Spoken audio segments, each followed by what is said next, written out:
Näin on, Gregor Slirensauer tulossa vuoroon. Bodmerista vielä sen verran, että hänellä 98 maailmancup-pistettä ja on kolmantena, kun Slirensauer jahtaa nyt lisää pisteitä. Slirensauer, joka menetti mäkiennätyksensä Ammanille hetki sitten. Ammanin uusi ennätys 146 metriä, mutta nyt tulee Slir ja kaatuu. Oi, mikä pituus siinä hypyssä. Ja tässä oli nyt sitten tämä toinen puoli tähän taistoon. Gregor Slirensauer. Aika velikulta on kyseessä. Ei laske yhdellä suksella ja ottaa yleisönsä siitä huolimatta. Hän näyttää, että ei hän voi hypätä tähän tilanteeseen. Ei siinä ollut mitään mahdollisuutta, mutta nyt Slirensauer sitten onnistui heti ensimmäisellä kierroksella. Uskomattoman upea suoritus, aivan loistava.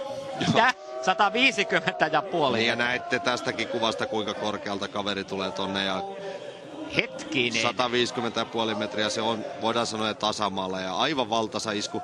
Nyt tietysti tekisi mieli sanoa, että miettikää, kaveri on juuri toipumassa polvileikkauksesta ja kattokaa kuinka näin. Ei te polville lainkaan herkkua tuo. Otetaanpas nyt vielä uudelleen tuo mitta. 150,5